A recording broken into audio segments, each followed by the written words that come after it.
nagtatalunan yung mga ano. Nagtatalunan yung mga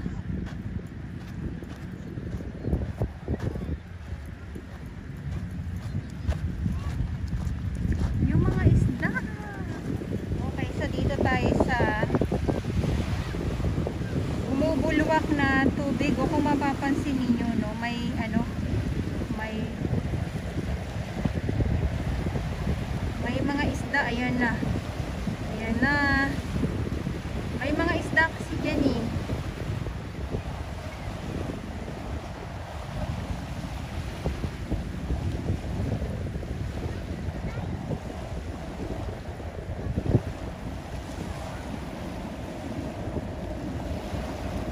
Tapos mahangin na naman.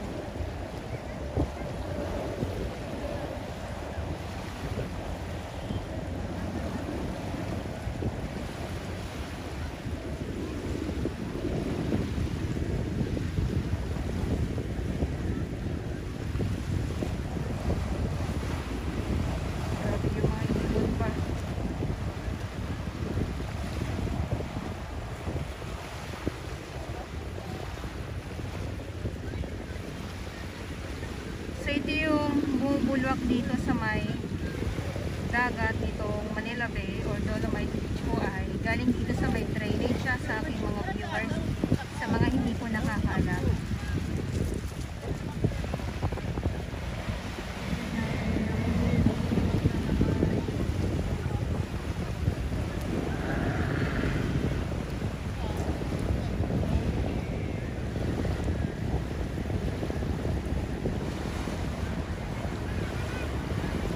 Oh, yan oh.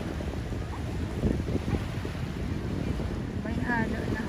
Kasi galing nga po yan dito sa may ano, sa may drainage sa aking mga viewers.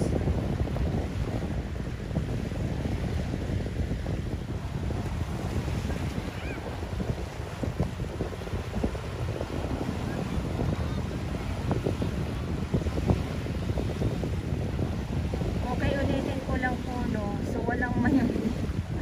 Kasi may mga nababasa ako mga comment, volcan mayan daw po sa ilalim. Hindi po. Galing po ito sa may drainage dito po sa kabila.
Okay, so dito naman, ayan na, bubulwak.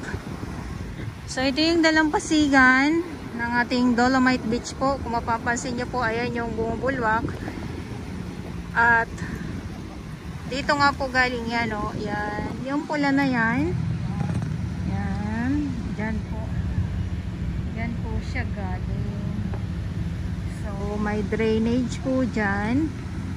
At ito yung ano na yan, yung tubo na yan ay hinihigop niya po yung tubig dyan sa may drainage at ibinubulwak niya po dito sa dagat. So sa ngayon, ito yung ating Dolomite Beach po. At yung mga namamasyal naman,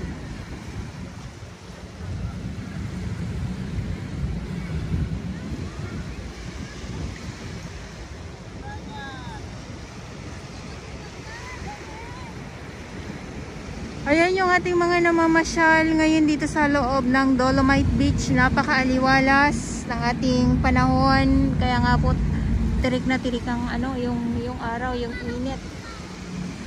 At dito ay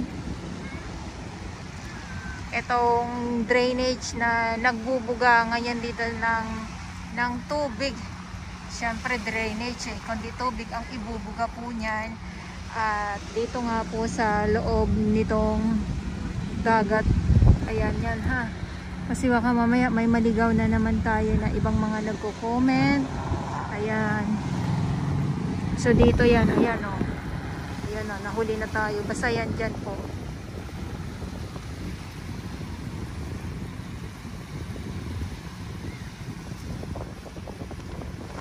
So, yung dalampasigan naman ay wala naman po tayong nakikitang tambak na mga kalat sa ngayon ha.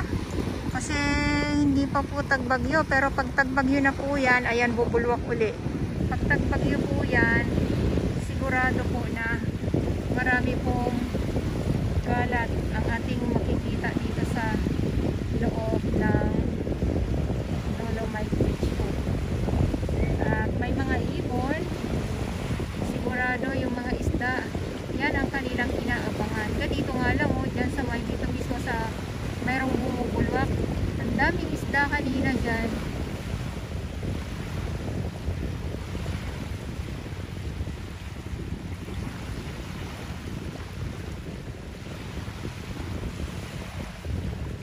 Kaya yung ibang mga namamasyal dito sa loob ng Dolomite Beach, lalong lalo na yung pag mga baguhan,